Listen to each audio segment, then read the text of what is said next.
Talloght was only a couple of 100 metres from here, desecrated the old church of St. Mel ruins, took the timber from the roof and took concrete slabs from the floor and took them to go there for his own house to use.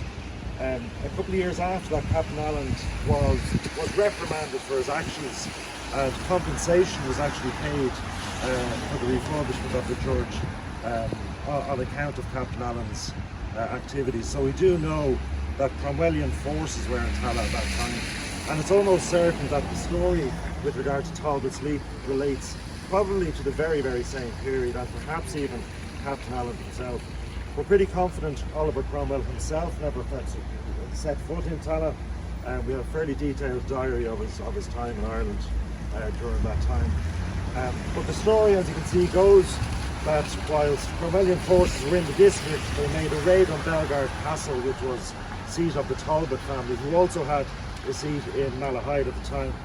And while Talbot himself was out of home, the forces raided the castle and pillaged whatever they could take away. When Talbot returned home to find out what had happened, he gathered his best men and set out in pursuit of the soldiers. According to the tale, they overtook them at Tallaght, but Cromwell's Ironsides was just too strong a force for them. We believe now, if anyone has seen maps of Tallaght in 1651, they're pretty rudimentary.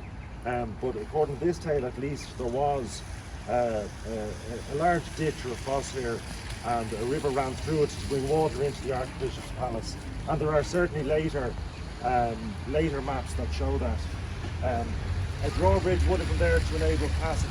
This would have been the main Baltinglass road at the time as well. The coastal bridge would have gone out to Baltinglass and Carlow along here, so there would have actually been something to cross the stream at that time.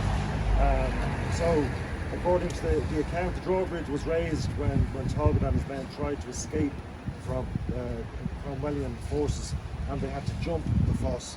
And from that date, probably in 1651, this spot has been known as Talbot's Leap. Thank you. Very good.